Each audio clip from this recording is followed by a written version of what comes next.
Bismillahirrahmanirrahim. Assalamualaikum warahmatullahi wabarakatuh.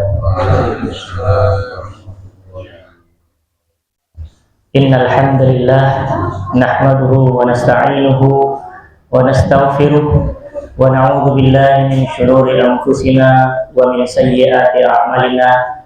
May yahdihillahu fala mudilla lahu wa may yudlil fala hadiya lahu. Alhamdulillah, tidak lupa kita panjatkan segala puji syukur kita kepada Allah Subhanahu wa Ta'ala, yang mana pada hari ini kita masih diberikan berbagai macam nikmatnya, sehingga kita masih bisa berkumpul dengan keluarga, masih bisa bertemu dengan tetangga, masih bisa menjalankan aktivitas kita dengan normal.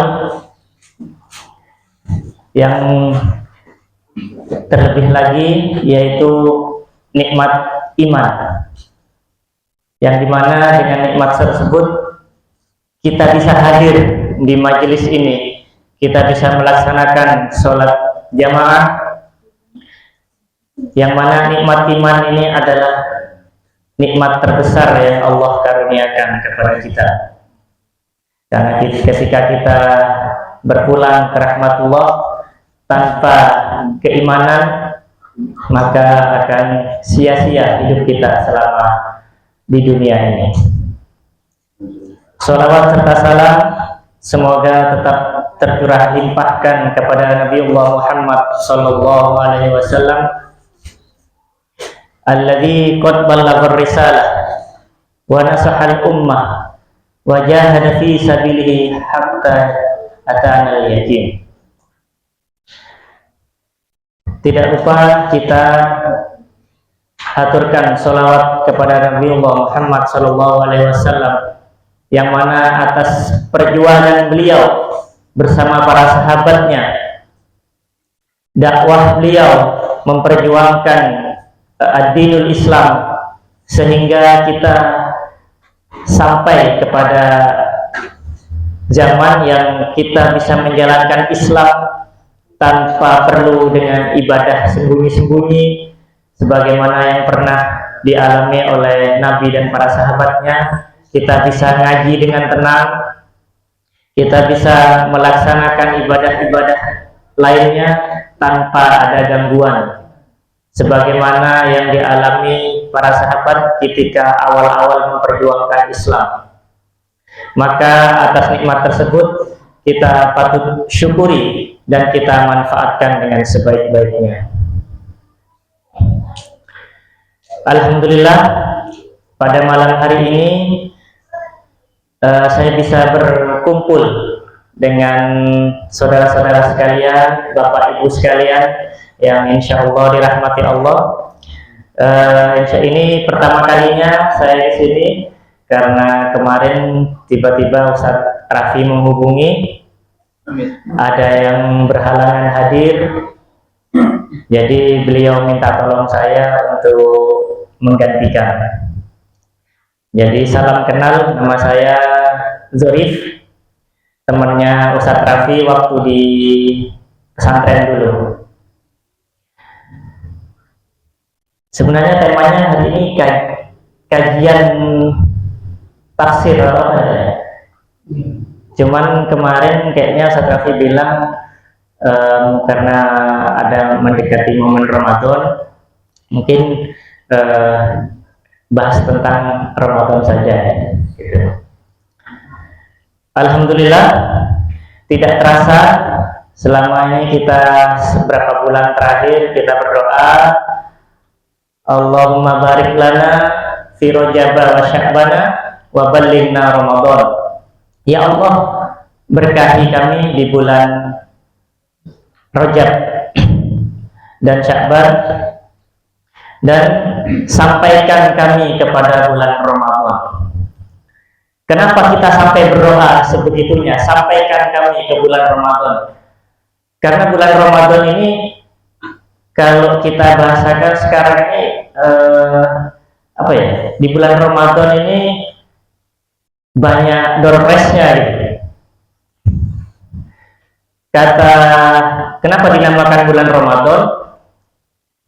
Dalam bahasa Arab, kata Ramadan itu artinya adalah terik yang panas, yaitu kayak yang membakar gitu. Jadi dinamakan bulan Ramadan karena pada bulan ini Allah itu ingin membakar semua dosa-dosa kita, ingin menghanguskan dosa-dosa kita yang 11 bulan yang lalu yang mungkin kita tidak bisa sepenuhnya menjalankan perintah Allah, menjauhi larangannya.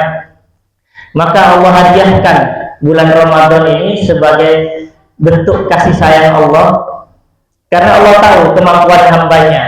Walaupun sudah diingatkan dalam Al-Quran, dalam hadis, perintah, larangan dan sebagainya, tapi manusia itu adalah tempatnya salah dan lupa. Ya, kita habis kajian itu semangat, nanti berapa hari kemudian udah agak kendor lagi mau berangkat ke masjid. Aduh, kok kayaknya lagi capek habis pulang kerja. Nggak apa-apa lah, jamaah di rumah aja.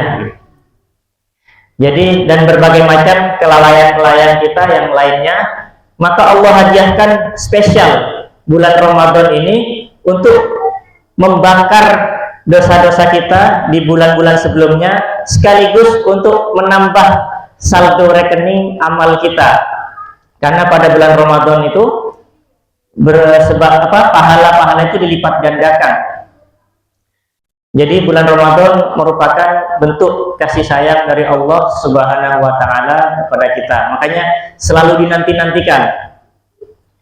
Nah, karena sekarang sudah mendekati bulan Ramadan, tentunya kita sudah harus mempersiapkan. Sebenarnya sudah jauh-jauh hari kita harus mempersiapkan apa yang akan kita kerjakan di bulan Ramadan. Karena eman nih, ini ibaratnya kalau kita buka e-commerce itu lagi flash sale, terbatas waktunya, hanya 1 bulan. Kalau lewat nggak kebagian diskonnya nanti. Jadi kita harus benar-benar mempersiapkan apa yang akan kita kerjakan di bulan Ramadan nanti. Selain kita harus mempersiapkan niat, mental, tapi kita juga mempersiapkan fisik dan harta kalau ada. Karena di bulan Ramadan ini sedekah itu akan berlipat ganda nilainya. Terus amal ibadah yang lainnya seperti sholat dan sebagainya itu membutuhkan kemampuan fisik yang nggak bisa setengah-setengah gitu. Kalau kita lagi sholat tarawih tiba-tiba udah pinggang udah cenut-cenut atau apa gitu kan, itu otomatis akan mengganggu aktivitas ibadah kita. Maka dari itu selama sisa bulan Ramadan, sisa hari sebelum hilang bulan Ramadan itu kita harus mempersiapkan fisik, mental, serta harta untuk menghadapi bulan Ramadan.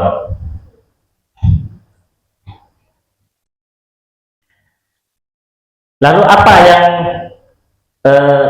definisi Ramadan itu apa? Tadi kita sudah membahas Ramadan itu adalah secara bahasa itu artinya membakar, menghanguskan. Sedangkan secara definisi adalah al-imsak, yaitu menahan. Menahan, kalau definisi puasa itu sendiri yaitu menahan dari makan dan minum serta nafsu dan hal-hal yang membatalkan dari terbit fajar sampai terbenam matahari. Makan, minum, dan nafsu itu adalah hal-hal yang mewakili syahwat kita sebagai manusia. Maka inti dari Ramadan itu sendiri, berpuasa Ramadan adalah menahan nafsu kita dari berbuat yang sia-sia, dari berkata yang kotor. Makanya situ adalah al-imsak. Kita dilatih untuk menahan, mengendalikan diri, kontrol emosi. Karena seringkali manusia itu terjerumus ke dalam dosa-dosa besar itu adalah karena tidak bisa mengendalikan dirinya, tidak bisa mengendalikan nafsunya.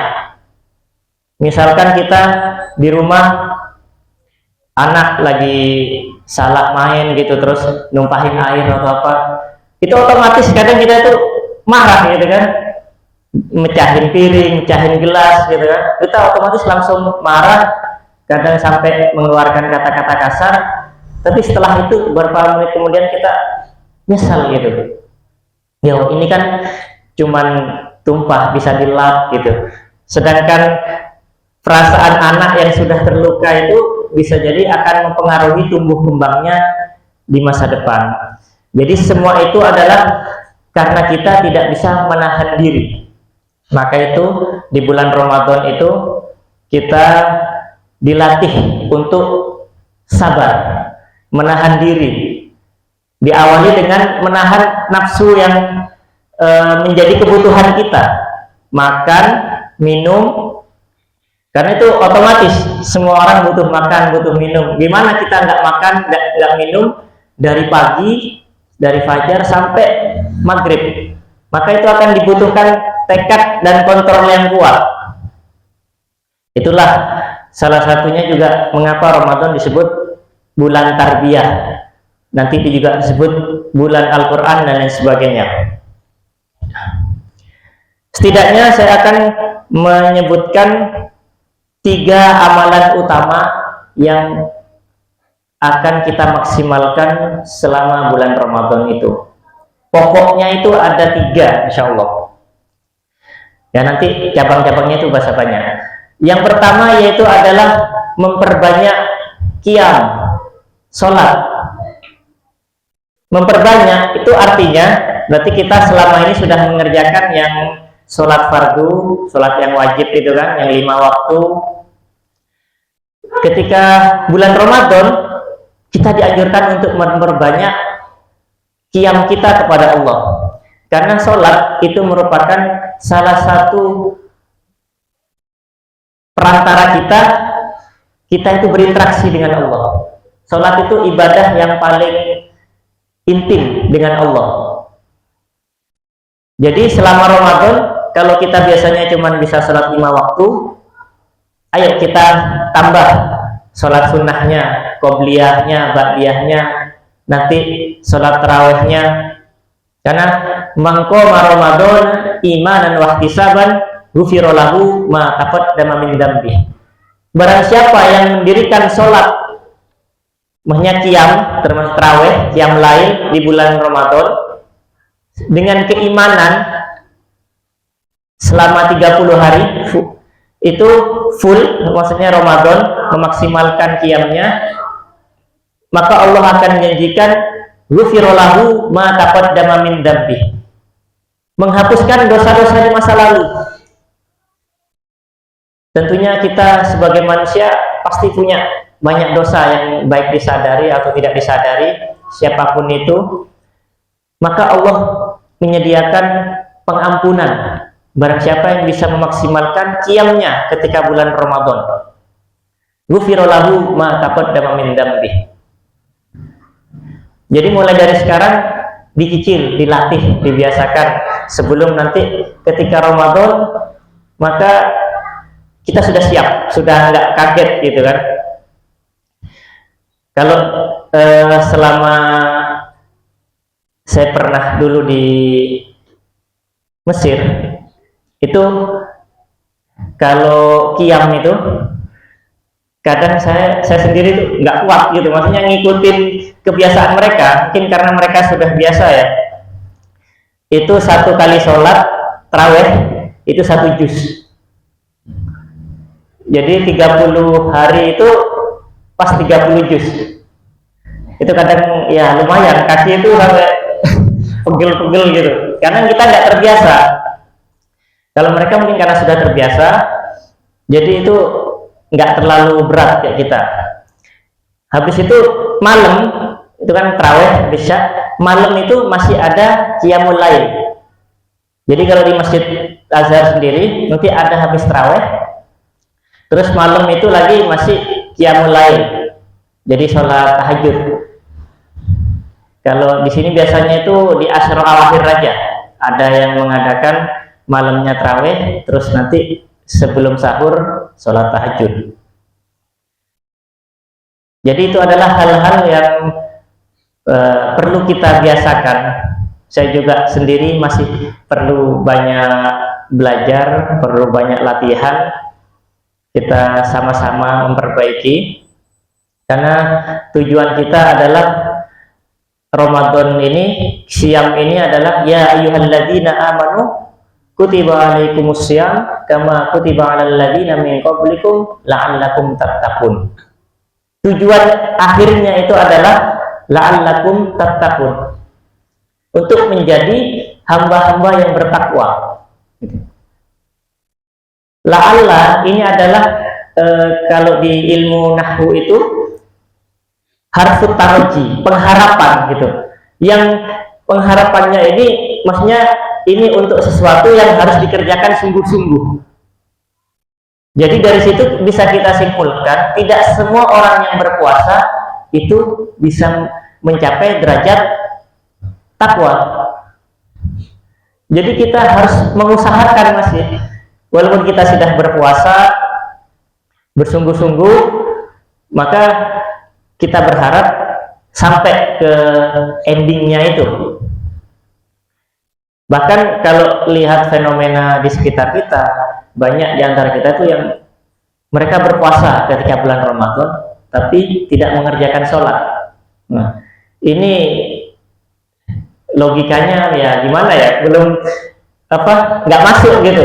Padahal sholat itu adalah rukun Islam yang kedua. Setelah syahadat itu langsung sholat, dan sholat ini satu-satunya ibadah yang nggak bisa diganti, nggak bisa diganti dengan apapun. Bahkan kalau kita nggak bisa bangun selama masih sadar, bisa dengan isyarat dan sebagainya.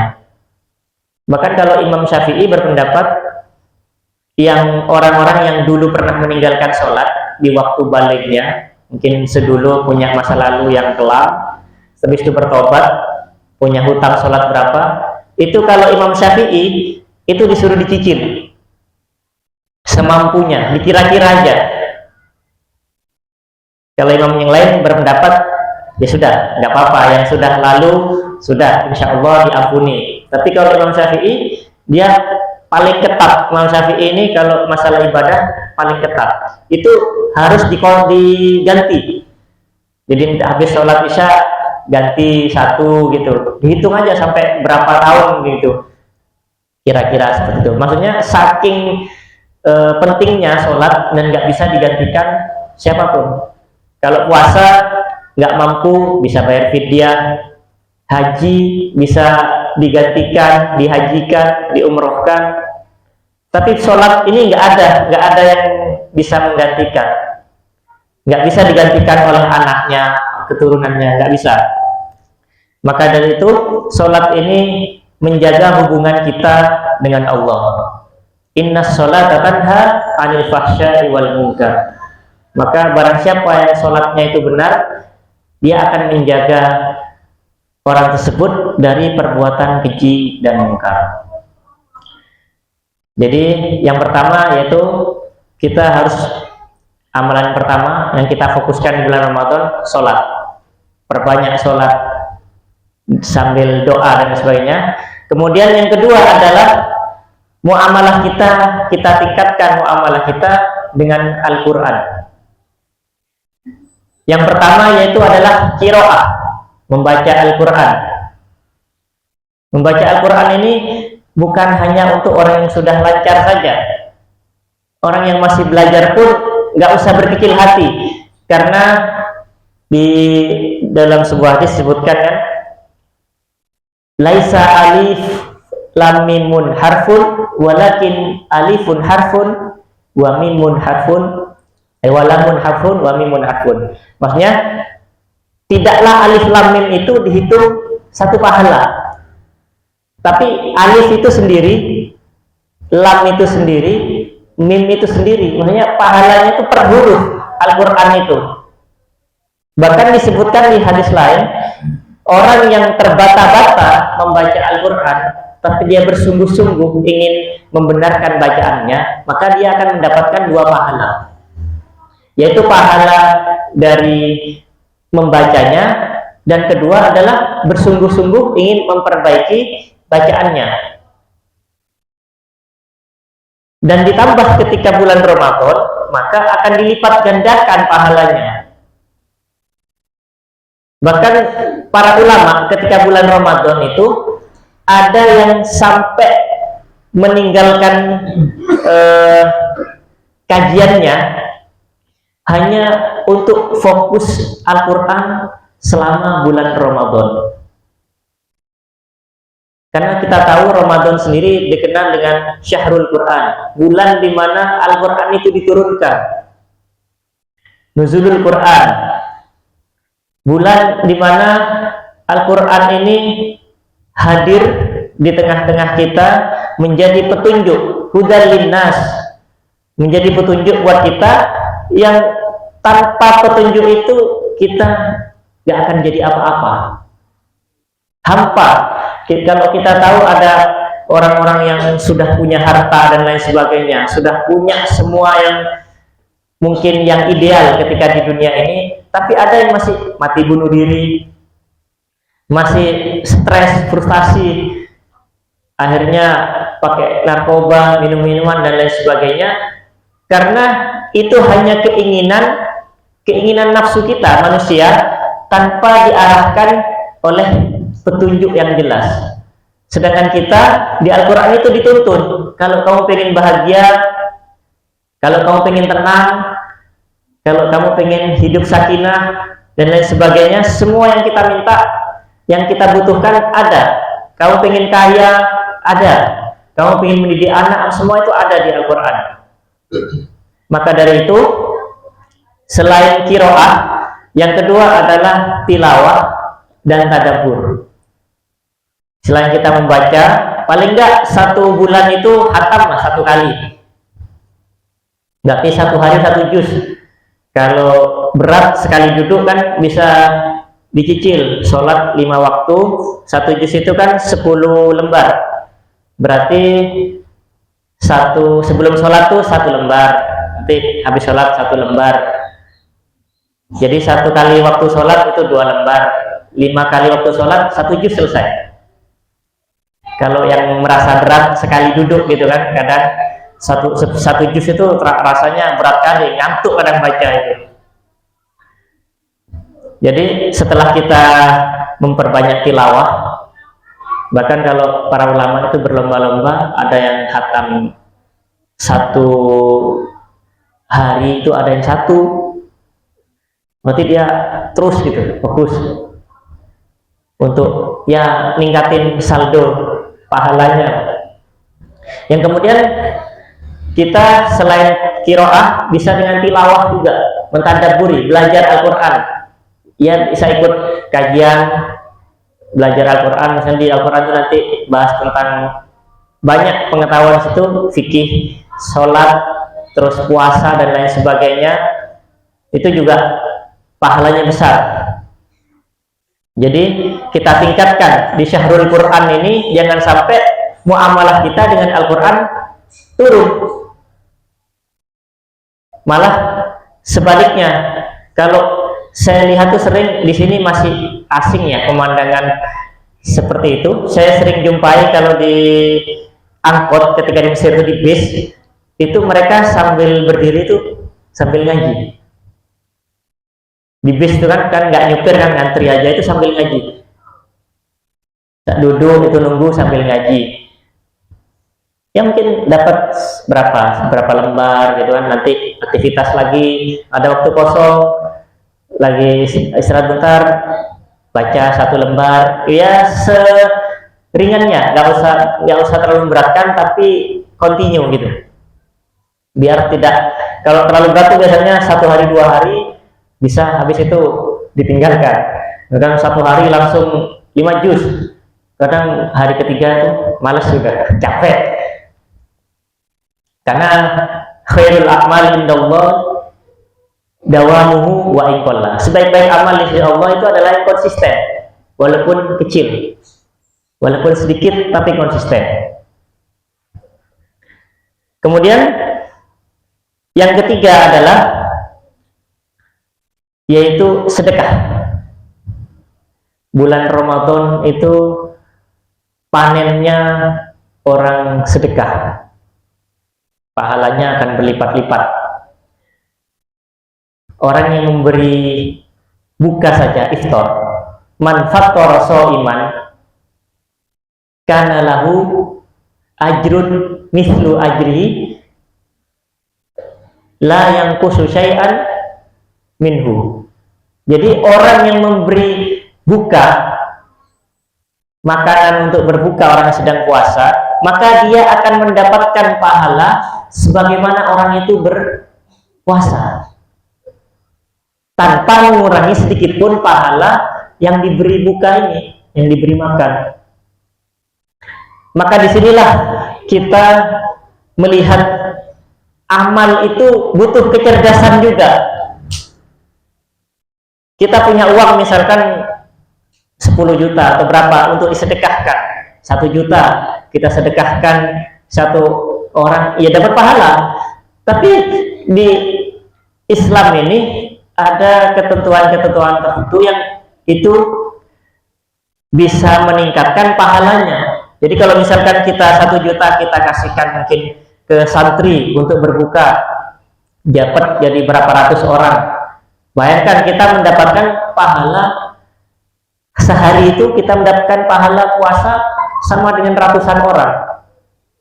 Itulah kenapa yang saya jumpai ketika Ramadan, yang paling terasa beda Ramadan itu ketika di Mesir, itu sedekahnya mereka itu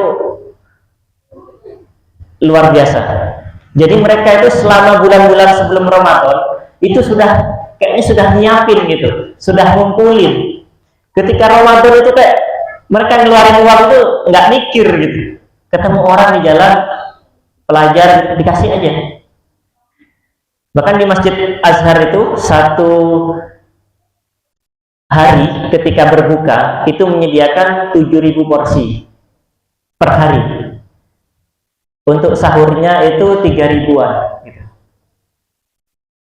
Itu dari Azhar. Itu yang lain, yang musinin yang lainnya, donatur yang lainnya itu nggak usah kita kalau di sini kadang masih mau nyari buka itu masih, saya lihat, saya kan tinggal di sekitar mahasiswa di UNES kan, itu mereka nyari kalau mau makan iftar gratis itu. Kalau di sana itu hampir di semua tempat ada, jalan aja. Bahkan di jalan-jalan itu ada yang mereka menyediakan tenda itu ya untuk 30 hari Ramadan. Jadi tenda, nanti ada meja, udah ketika adzan buka bareng situ, habis sholat langsung buka semua. Dan itu biasa melihatnya di sana. Bahkan kadang kami kalau mahasiswa itu kan nggak habis, karena ayam itu kan satu porsi ayamnya 1/4, satu porsi itu. Kadang itu lebih dapatnya karena habis ngambil yang dibagikan, nanti sholat jamaah di masjid dapat lagi makan di tempat. Akhirnya yang dapat tadi itu disimpan buat sahur atau nanti buat habis taraweh. Kadang sampai di kulkas sampai numpuk ayam, saking banyaknya yang ngasih. Jadi dari situ kita bisa lihat dan kita bisa mengambil pelajaran persiapan mereka untuk menghadapi Ramadan itu nggak main-main. Bukan hanya berdoa, ya Allah sampaikan aku pada bulan Ramadan, tapi ketika sampai itu mau ngapain? Ketika kita berdoa pengen sampai di bulan Ramadan, pengen ketemu Ramadan, tapi nanti ketika udah ketemu Ramadan kita santai-santai lagi, sama kayak bulan-bulan sebelumnya. Apalagi di Asyra Awakhir biasanya. Padahal Asyra Awakhir itu ada door prize terbesar di situ, malam Lailatul Qadar. Tapi realitanya di sekitar kita awal-awal itu kenceng. Nanti sudah mendekati 10 hari terakhir itu masjid itu pengunjungnya itu sudah pada pindah ke mall, udah pindah ke toko-toko persiapan Lebaran. Padahal di 10 hari terakhir itu kesempatan terakhir untuk memaksimalkan yang belum kita kerjakan, untuk mendapatkan malam Lailatul Qadar. Salah satu hikmahnya kenapa malam Lailatul Qadar tidak disebutkan tanggal berapa, hanya disebutkan di malam-malam ganjil, karena biar tujuannya itu sebenarnya biar kita di 10 hari terakhir itu fokus saja. Kita nggak tahu yang mana ini, apakah yang malam ganjil pertama, malam ganjil yang kedua, ketiga, dan sebagainya. Intinya kita kencengin aja di 10 hari terakhir, berharap pahala yang setara dengan 83 tahun 1000 bulan. Kadang umur kita aja nggak nyampe segitu ya. Kita dapat malam Sabtu, malam Lailatul Qadar aja udah cukup kayaknya gitu loh. Kalau hitung-hitungan ya, dapat malam Lailatul Qadar 1 udah cukup buat seumur hidup kita. Tapi itulah rahasia di balik hal-hal yang gaib. Kalau kita sudah dapat, mungkin kalau ditampakkan gitu ya, oh sudah dapat gitu, ada tandanya dan sebagainya, bisa jadi nanti, oh saya udah pernah dapat malam Lailatul Qadar, akhirnya nanti santai-santai terus malah berbuat yang maksiat dan lain sebagainya. Makanya hal-hal yang seperti itu Allah tidak tampakkan, hanya disebutkan ciri-cirinya saja. Misalkan malam Lailatul Qadar biasanya awannya mendung, lebih dingin, lebih sejuk gitu dari biasanya. Ya hanya tanda-tanda, tapi tidak pernah diberitahu apakah kita dapat atau enggak.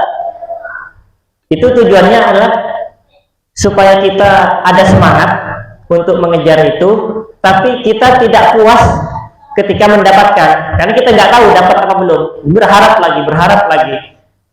Syukur-syukur, alhamdulillah kalau kita pernah mendapatkannya, dan itu bisa menjadi bekal ketika kita kembali ke hadapan Allah Subhanahu wa Ta'ala.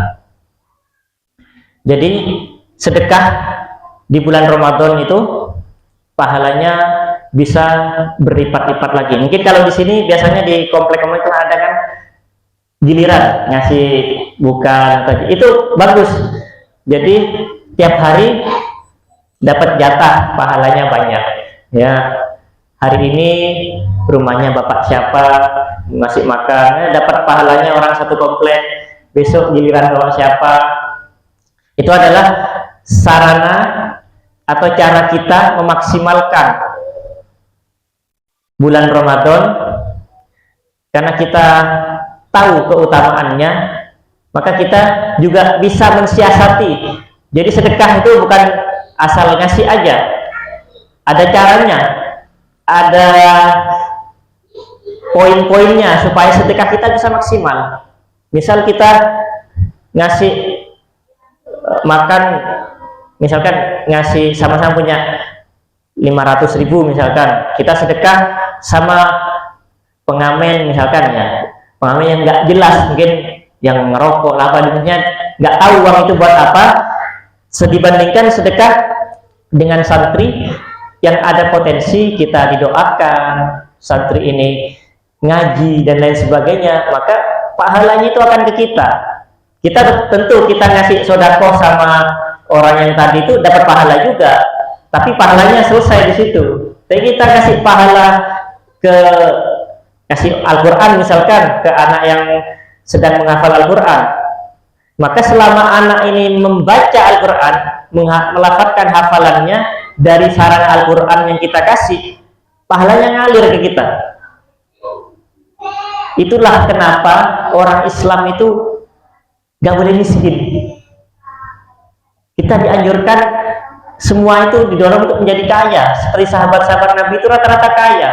Karena ibadah seperti ini itu nggak susah untuk dilakukan kalau kita terbatas dalam harta. Ketika sahabat Umar, Abu Bakar ngasihkan separuh hartanya, Abu Bakar menginfakkan seluruh hartanya ketika perang, itu pahalanya luar biasa.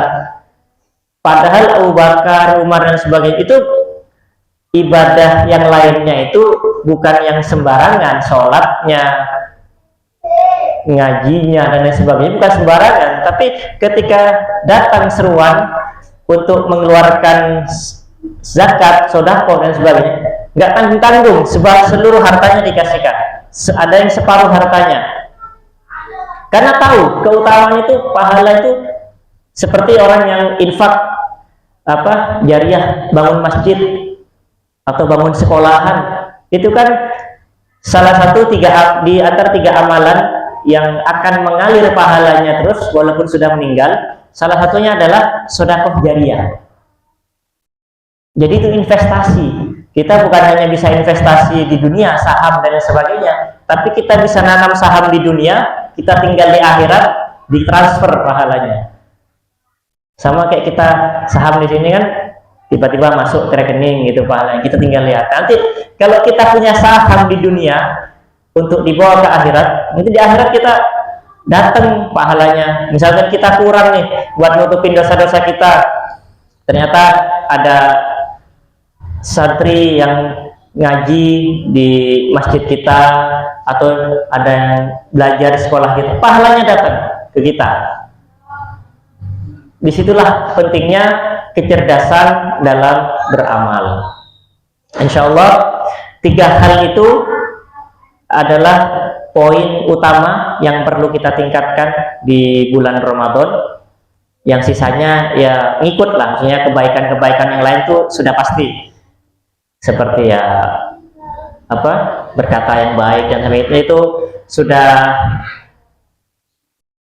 seharusnya ya, perbuatan baiknya seharusnya. Cuman ibadah yang sudah ada yang perlu kita tingkatkan ketika bulan Ramadan adalah paling tidak ada 3 hal tadi, terutama nanti di 10 hari terakhir Ramadan. Itulah kenapa kalau saya lihat di sana ketika Lebaran itu sepi, mereka itu kayak sedih ditinggal Ramadan. Berbanding terbalik, kalau saya seneng gitu kan, Lebaran itu kayak puncaknya. Kalau sana justru Lebaran Idul Fitri itu sepi. Habis sholat udah, ya mungkin paling kumpul sama keluarganya, cuma nggak terlalu meriah. Baru ketika Lebaran Idul Adha, nah itu baru mereka benar-benar merayakan Lebaran Idul Adha. Insya Allah kita diberikan kesehatan dan kesempatan disampaikan umur kita kepada bulan Ramadan yang nggak nyampe seminggu lagi, insya Allah. Mudah-mudahan Allah berkenan membimbing kita supaya kita tetap istiqomah dalam menjalankan perintahnya dan menjauhi larangannya. Itu saja dari saya. Bila ada kata-kata yang kurang berkenan atau perbuatan yang kurang berkenan, saya mohon maaf. Saya akhiri. Assalamualaikum warahmatullahi wabarakatuh.